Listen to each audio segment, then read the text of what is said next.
Most people, when they think about meeting their lifetime partner, think of this perfect date or this place where they're going to be. It could be something like maybe while watching a baseball game, or maybe at a movie, or possibly while getting a drink. Not my parents. They met when they broke up with alcohol. This is their story. Well, I had a little brother. Well, I still have a little brother, I think. I haven't seen him in a long time, so I don't know if I don't know. But anyway, he was going to a program to get sober. And he talked me into going with him. And so I did, and I was starting to get sober because it was a good idea. And he came home one day and he said, "I met the man you're going to marry." And I said, "No, you didn't, because I ain't getting married." I had no intentions of getting married to anybody for any reason. And he goes, "Well, you at least you got to come meet him, right?" So I went to the Halloween dance, I believe. Anyway, I don't know. I went over to the fellowship where I had been getting sober and where my brother's been getting sober. And he introduced me to this guy. And he had long hair, which I liked. Wasn't really my type. He wasn't the uber good looking dude that I've been dating. But I know that's so mean. but I mean, we're talking Hollywood good looking. But he had really nice eyes. And I kind of like those eyes. And we ended up going out to eat at Denny's in Pleasanton. And it took forever, but I finally hinted enough that he took me to the dance. Or something. Yeah, well, I asked you to go to the dance. Yeah. So we didn't meet at the dance. I actually asked you to go as a date. Yeah. We were eating, and he's like, "Well, I can take you to the dance if you want." I remember that. Because he says that a lot. "Well, I can take you if you want." So that's how we met. We went to dance, and then first day, he picks me up in this 1976 blue Chevy van. My age, back in the 70s, there was hitchhike killers, right? In the 70s and the 80s, and there would be girls hitchhiking, and they would pick them up in a blue van, and they would have no door handles inside, so they couldn't get out, and they were raped and killed. I went into the blue Chevy van. It gets worse. He had no door handle, right? We went to the dance, and I'm like, he's got no door handle, right? So on the way home, he decides to take me out Doherty Road. At that time, Doherty Road, there was nothing. Tassajara. Tassajara Road. Are you sure it was Tassajara? I took you out to a place that I used to party. We used to go out there and drive and park, and was our favorite place to party, because when I was young, we had a group of friends, and whenever we went to a party, that seemed like we always ended up in the kitchen. Yeah.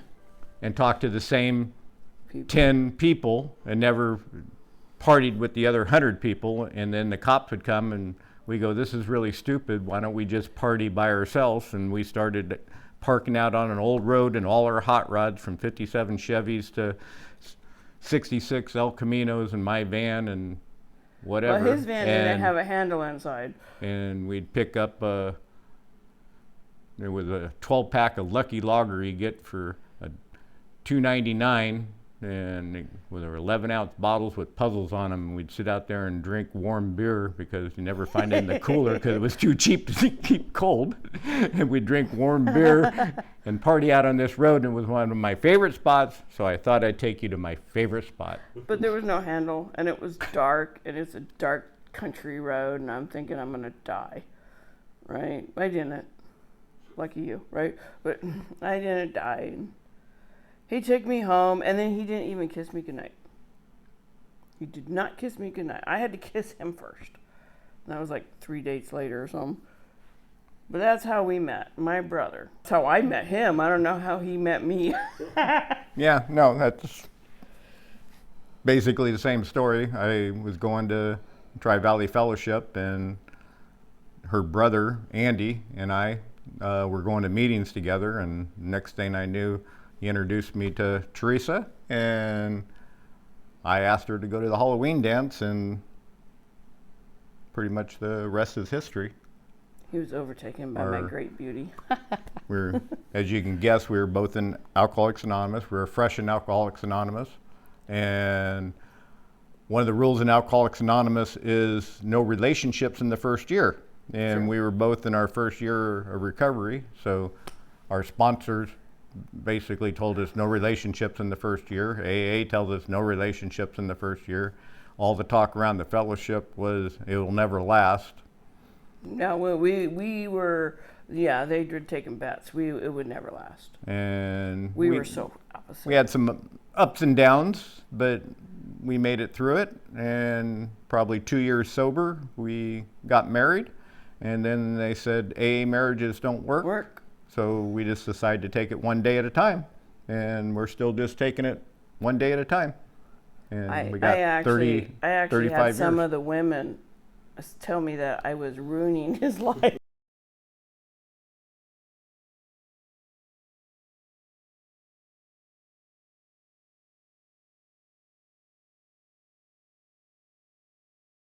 Fellowship is a building, and it's they have their meetings in the building, but the actual fellowship is a little like a club, a hangout, a coffee club, where you can go and hang out and meet people. There was people who played cards all day long there rather than go out to the bars. My sponsor, who is somebody who guides you on how to get sober, was the manager of the fellowship. But the fellowship is just that. It's a fellowship of men and women who come together for a common goal. And it was, the front part of it was the place you could hang out and you could talk, you could have coffee, you could play cards, you could have somewhere to go other than to the places you used to go that got you in trouble. Did I do that right? Yeah, AA meetings can be anywhere. AA meetings can be in a church. 2 people can get together and sit down and have an AA meeting. It just takes 2 people to have a meeting. A fellowship was like a centralized area where they had meetings 3 times a day.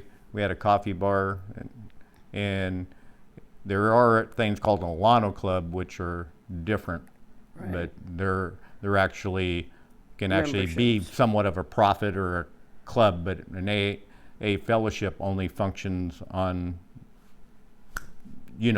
concentrating on AA. Only AA literature is allowed, and it's just like a central place. We have like home meetings. I always never made the fellowship my home group because it's more variety of people. When you have a meeting at a church, it's usually a core set of people, and it's usually the same people that go once a week. And that's what I'd always make like my home meeting type. Right. And I like we the actually fellowship. we actually ran separate programs. I had my home meeting. She had her own home meeting. So I actually went to meetings without her. The other reason in the beginning of our marriage, what I always joke about, it was a prefab marriage because it came with a little girl named Barbara. Yes. And I would joke it was a prefab family. And so there was a lot of times our separation was I would babysit Barbara, Therese would go to meetings, and I would go to meetings. So another big reason is I didn't want to sit there and talk about my stuff that might actually include him, because he may have been causing me grief, even though nobody can cause you grief, but you know what I mean. So I didn't want to say something or talk about my past in a meeting and hurt his feelings. So that's why we still never really don't go to meetings together ever. It's been a long time since I've been to a meeting. There's not a ton of them in this town, but we just never really Saturday nights because it was a speaker meeting, but yeah, when we were still dating, her mom used to babysit Barbara a lot. But we were very involved in the fellowship, and other things would go. We had what we called big buck bingo. Oh yeah. And we used Before you that take was a drink. that was dates we'd go play bingo, and I eventually became the bingo caller for a while. Yes, and you did. she was head of all the entertainment and dances. I did all the entertainment, yeah. And she was the coordinator of all those, and that committee, and she was the head of that committee, and she moved on to being I was the the fellowship. head of the steering committee. Steering I was the committee. steering committee president for quite a while. So our That's a task. Ooh. beginning of our marriage was definitely all around AA. So our success of being sober, we were very heavy into service. Cleaning ashtrays. Yep, it started out emptying ashtrays and making coffee. My sponsor, the person who guided me, anytime I wined, we had, in the fellowship, we had air cleaners that were smoke eaters. They were huge, right? I mean, this is back in the Stone Ages, so they were about the size of a small bus. But if I started complaining about how terrible my life was, guess who got to clean the filters? In the back, those stinky, nasty cigarette smoke-filled plates. They're nasty. But I tell you what, by the time I was done, my life was great. We used to have what on Saturday night was a big night at the fellowship. That's what Big Buck Bingo was after, but we'd have what we called a speaker meeting. And basically it was an hour meeting where somebody would come in and tell their story on their experience, strength, and hope. And we actually had a coffee bar, and I mean, it probably brought in anywhere probably 100 more people. Yeah. And her and I used to tag team it, being coffee bartenders serving coffee when they'd come in the door, and people, you know, they'd donate their 50 cents or whatever. Whatever, cool. And we'd have to keep on making coffee. We'd have all the filters. We'd get there early and make all the filters all ready to go, all stacked up, so we could just make coffee because, you know, they were the little bun things. And we did such a good job. We became the first coffee bar coordinator people, and then we had to start training people to be coffee bars. I mean, really, who would have thought? Who would have thunk it? I mean, who would have thunk it? But I would be excited to go play bingo. I don't know if you intended on this become an AA meeting, but but that was definitely our beginning. Who would have thunk? Yeah. I mean, I'm sorry, I partied really hard. I just can't imagine. And it was fun, yeah. The funny part about that was had decaf. Okay. But when you had coffee pot, there was like this thing. A lot of times you'd go ahead and pour it into another one, so you had a full pot while you were making another one. Well, the rule was you could pour the decaf into the into the regular coffee, but you couldn't pour the caffeinated coffee into the decaf. Yeah.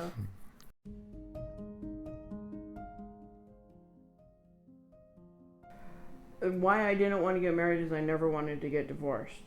And I grew up in an area and a place and a time where there was a lot of single moms and a lot of divorced women, and I didn't want to be that woman.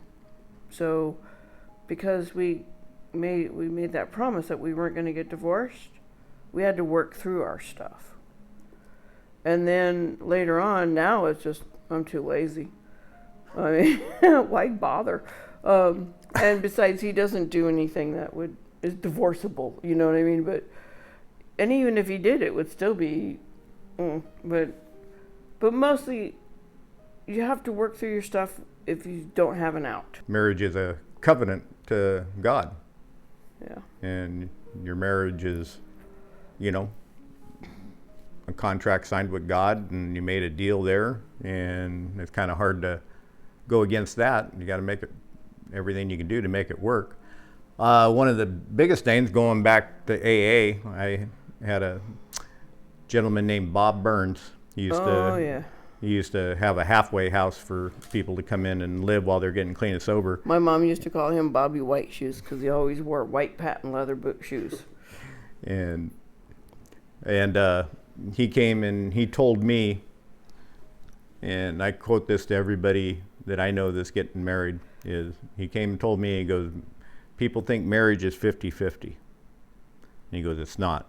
Marriage is 100% zero. You give 100% and expect nothing in return. And as long as you keep giving 100% and don't expect anything in return, all your needs will be met. Yep. And he went and had the same conversation with her.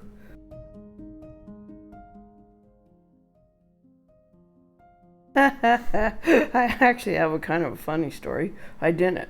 I didn't decide that at all.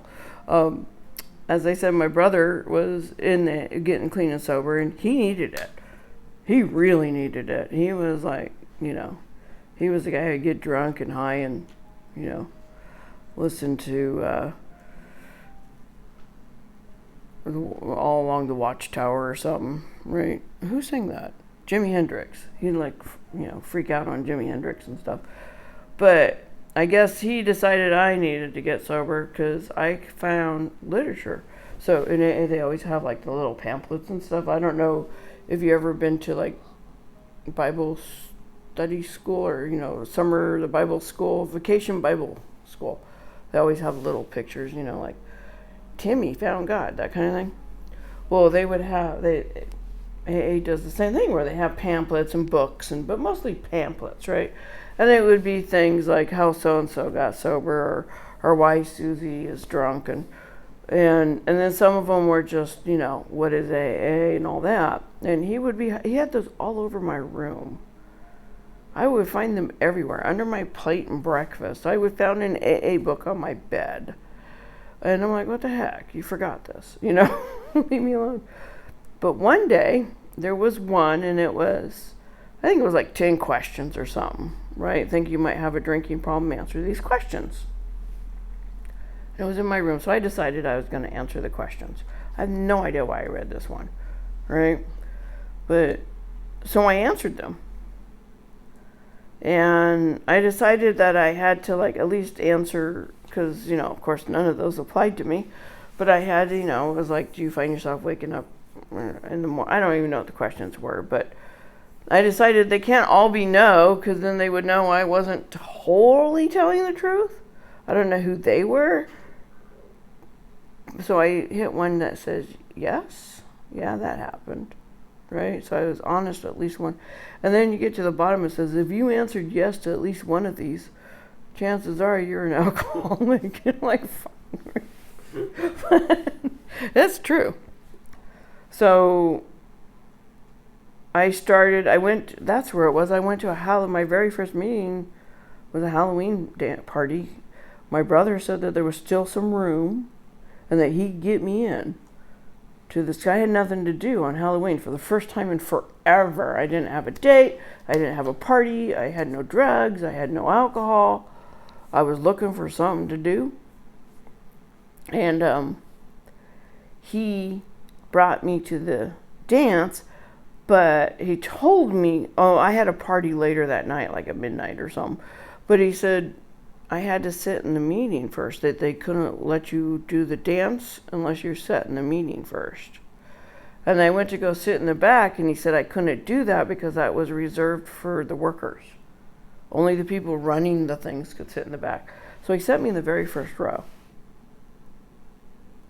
And then somebody said, the person got up and talked, and I honestly thought my brother told her my story. I don't know how he knew my story, but I honestly thought he clued her in on what to say so that I would stay. And then after the meeting, just a bunch of women, and they would come pick me up and bring me to meetings. But I never really decided to get clean and sober. It just kind of happened. It really did. It just kind of happened. My drinking just progressed. Actually, I think I drank alcoholic right from the get-go. Yeah. There was no such thing as one for me. Yeah. And I mean, even when I was young, we'd get somebody to buy us a couple cases of beer, and we'd go hang out at one of our places was Hidden Lake, and we'd hang out there and we'd get drunk, and my buddies, they'd all get drunk and they'd pass out, and I would sit there and keep on drinking until the sun came up. And that's the way my drinking was, and then it just progressed from there, and it just evolved in my life 100%. I mean, when I was in high school, I got smoked pot, and that's because alcohol was, get it on the weekends. I didn't really like pot, but I'd smoke pot during the week, and then the alcohol would come. And then when I turned 18, I moved out, and we had a house, and We even had a liquor store that would deliver us alcohol. But it just came down to that's what my lifestyle was. And there was a bumper sticker I saw one time, and it was, there's 3 types of drinkers. And one was there's before dinner drinkers, there's after dinner drinkers, and then there's who the hell cares about dinner drinkers. I remember many times going for pizza and beer, and we never got around to ordering the pizza. You know, we just sat there and drank beer the whole time. I always was trying to find the magic number, and the magic number where I got in trouble. And what I didn't realize till I got to AA was it was the first one. Because once I had the first one, that was it. I used to sit there and go, okay, I'm only going to drink a 6-pack tonight, right? I would drink the first beer, and after I had the first beer, I'd get it, excuse my language, but I'd get the f***its. And I already knew that I was on for a run. That's just the way it was. But for many, many years, I tried to find the magic number. Right. Long story short, I was in a fight with a girlfriend at the time, not her, and it was at Alameda County Fair. And I ran into a coworker and also a buddy, dad, that was handing out Bibles at the fair. And I was off from my girlfriend. I was in a fight away from her, and I talked to him for a long time. Me. And I don't remember what I talked to him about, but I was drunk off my ass. I went home, and I had the Bible in my hand, and I sat there and I prayed and said, there has to be some change in my life. And I threw the Bible underneath the bed, and all of a sudden, crap hit the fan. And work got in trouble because there's people dealing at work, some drugs and everything went down. And I basically, long story short, I lost my job. And then I was sitting there, and I was having a beer, and I was, what am I going to do now? And a video popped in my head, and the video showed, I believe it was God talking to me, but showed me that I was too timid to go look for a job. So I'll have a beer to get a little encouragement. And as soon as I had the first beer, I'd get what I called gets, and I'd drink all day and never go look for a job. And this video kept on playing. That's what I'd do day in and day out. And then all of a sudden I had this bright idea. I go, well, I just lost my job. I still got insurance. And a big thing during those times were treatment programs. Yeah. And I go, I'll check into Raleigh Hills. And I found a treatment program up in Napa, Analina hospital up there, the heart, they're really known for their heart surgeries and stuff up there. And they had a treatment program, and I checked into that, and I got checked into that treatment program that day. And that was boot camp to AA. It was all based around AA. And I got out of that program after 30 days, and I jumped into AA with both feet. And that's where I met her. And then when we were getting ready to get married, as we said, like 2 years later, I was cleaning out my room, and I found this dusty old Bible underneath my bed. Yeah. And it was like, wow. And it was like, and all that time I thought I fixed it. And then I remembered my prayers and all that. And that's what God stepped in my life and played that video for me and destroyed my job at the time. So I had to go do something. And everybody's got to hit their bottom. And and from there, hard to believe, 38 in August, it's 38 years. The bottom line is, if alcohol and drugs were still working for me, I'd still be, and my life wasn't 100, and my life wasn't 100% better not using and drinking, I'd still be using and drinking. But my life is 100% better without it. You know, probably 98% I might still be drinking and using. Or dead, one of the two.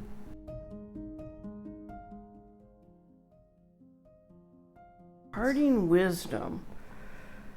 You know what? Don't take it so seriously. Holy moly. Don't take, There's a couple I know on Facebook, and they're a good Christian couple, and they've been married, and this is their second marriage, and he's getting sober, and I don't know what she's doing. But everything is so, it's like they put so much thought and energy and time into figuring out how to be the best husband and wife, right? That it drives me nuts. It's kind of like, it's not that important. You know what I mean? It's like, you just need to look at it and the other person, like just handsome Van, and say, is it really that important? I mean, if he leaves his clothes on the ground, because that's a big one, he doesn't ever pick up his clothes. Who cares? Pick them up. I mean, it's not, like he says, not 50-50. We're not partners in life. We're not roommates. We're one. We're one being. So just don't take it so serious. Holy cow, let things go. Let it go. I don't know. People think love is a feeling. Yeah, that's true. Love is action. That's the bottom line, because feelings disappear. I mean, I guess you can still go back to the drug thing. I mean, the first time you do a drug, you do it and it's fantastic, and that feeling that it gave you. And then the next thing you do is you're always chasing that feeling that you got on the first time. Well, marriage and love, if you think love is a feeling, that feeling, you chasing it, and if you're not getting it here, if you're not going to get it at home, you're going to go try to someplace else. Right. So love is action, And the other thing is we've had our troubles. Mm-hmm. I'm a fix-it guy. Mm-hmm. Just because my motorcycle doesn't run doesn't mean I throw it away. I work on it and make it work. So if his wife doesn't run, he doesn't chuck me. He doesn't throw away the old nag. So just because something's not working, you don't throw it away. You fix it.